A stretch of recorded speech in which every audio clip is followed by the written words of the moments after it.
अस्सलाम वालेकुम students, I am Areeba Aslam and you are watching my YouTube channel. आज हम जो टॉपिक करेंगे वो है resolution of vector. Resolution of vector का मतलब क्या है, आपको पता है ना। रेजोल्यूशन का मतलब है सॉल्व करना, ठीक है। रेजोल्यूशन ऑफ वेक्टर का मतलब यह है कि वेक्टर को रिजॉल्व करना, ठीक है। जब हम लोग किसी भी वेक्टर को तोड़ेंगे उसके कंपोनेंट्स के अंदर, जिस तरह हमारे पास एक वेक्टर है, हमारे पास कुछ ऐसे वेक्टर्स होते हैं ना जो अलॉन्ग या एक्स एक्सिस के अलॉन्ग होते हैं या वो वाई एक्सिस के अलॉन्ग होते हैं, लेकिन हमारे पास कुछ ऐसे वेक्टर्स भी होते हैं जिनकी कोई डायरेक्शन नहीं होती, ठीक है। जिनकी हमें डायरेक्शन पता नहीं चल रही होती कि उनकी डायरेक्शन अलॉन्ग एक्स एक्सिस है या अलॉन्ग वाई एक्सिस है। जिस तरह आप इस वेक्टर को देखें, अब इस वेक्टर में आपको पता नहीं चल रहा ना तो ये एक्स एक्सिस है ना ये वाई एक्सिस है। तो ऐसे वेक्टर्स को हम क्या करते हैं, इनके एक्स कंपोनेंट और वाई कंपोनेंट के अंदर ऐसे वेक्टर्स को हम रिजॉल्व करते हैं। इन वेक्टर्स को स्प्लिट कर देते हैं एक्स और वाई कंपोनेंट के अंदर।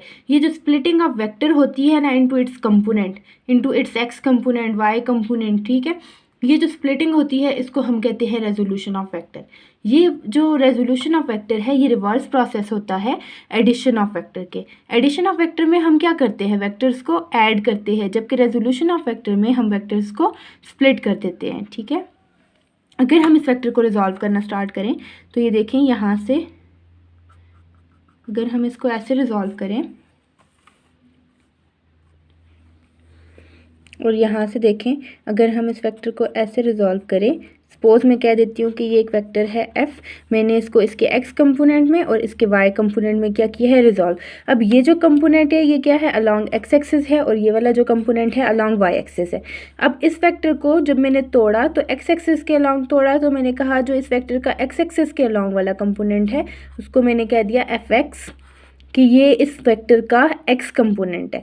इसी तरह ये देखिए, ये जो है इसकी प्रोजेक्शन है, ये वाली इसकी प्रोजेक्शन है। अब यहाँ जो ये वाला कंपोनेंट है ये कौन सा है, अलॉन्ग वाई एक्सिस है, तो मैंने कह दिया ये एफ ऑफ वाई है। और सिमिलरली ये भी क्या है, एफ ऑफ वाई, क्योंकि ये वेक्टर, ये इस वेक्टर की क्या है, प्रोजेक्शन, और ये इस वेक्टर की क्या है, प्रोजेक्शन। अब यहाँ पे जो एंगल बना रहा है हमारा वेक्टर, वो बना रहा है विद एक्स एक्सिस। अब एक पॉइंट ये कि देखें, जब भी एंगल एक्स एक्सिस के अलॉन्ग होगा तो जो हमारे पास ट्रिग्नोमेट्रिक फंक्शन होगा उसका जो, अब ये इसका जो कॉज वाला कंपोनेंट होगा वो होगा अलॉन्ग एक्स एक्सिस। क्यों होगा अलॉन्ग एक्स एक्सिस, क्योंकि यहाँ जो थीटा है हमारा वो किसके साथ है, बेस के साथ है। अलॉन्ग एक्स एक्सिस हमारा ये वेक्टर का जो एंगल है विद एक्स एक्सिस है, तो हमारा जो एक्स कंपोनेंट, कॉज वाला कंपोनेंट होगा वो कहाँ होगा, एक्स कंपोनेंट के अलॉन्ग, और जो साइन वाला कंपोनेंट होगा वो होगा वाई एक्सिस के अलॉन्ग। अगर मैं यहाँ पे कहूँ कि हमारा जो थीटा है, अगर मैं उसको अलॉन्ग वाई एक्सिस रखती हूँ, ठीक है, तो तब जो कॉज वाला कंपोनेंट होगा वो यहाँ होगा और जो साइन वाला कंपोनेंट यहाँ होगा। तो इसका मतलब है जहाँ हमारा थीटा होगा, जिस कंपोनेंट के साथ, जिस एक्सिस के साथ हमारा थीटा होगा वो वाली साइड हमारी कॉस थीटा वाली साइड होगी, और जिस कंपोनेंट के साथ, और जो दूसरी साइड रह जाएगी वो वाली हमारी साइड कौन सी होगी, साइन थीटा वाली साइड। अब हम लोग ट्रिग्नोमेट्रिक रेशियो ले लेते हैं साइन थीटा।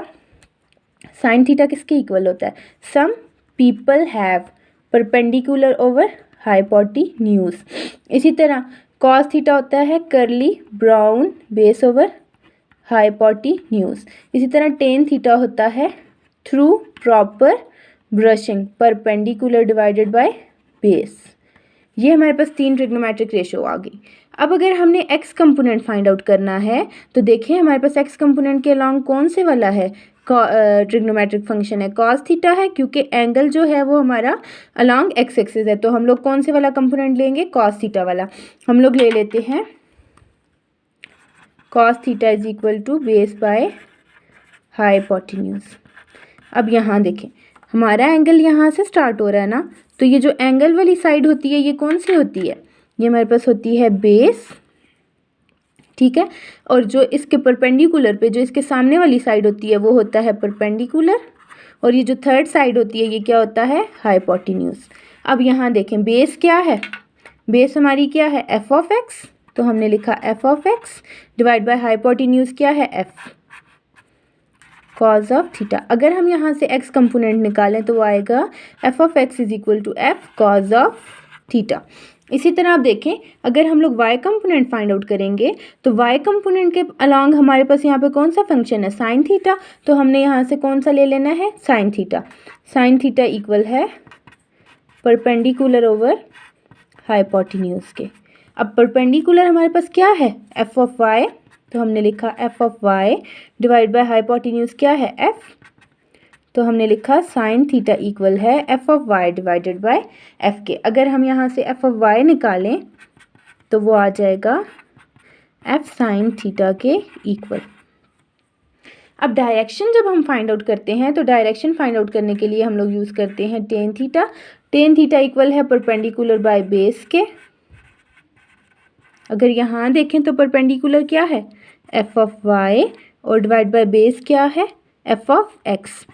अब थीटा फाइंड आउट करना है हमने, तो हम लोग अगर थीटा को यहीं रखें और टेन थीटा को इज इक्वल, अगर हमने अभी यहाँ पे थीटा फाइंड आउट करना है, थीटा को यहीं रखें और टेन थीटा को इक्वल टू के इस साइड पे लाएं, तो ये हो जाएगा theta is equal to tangent inverse of F of Y divide by F of x.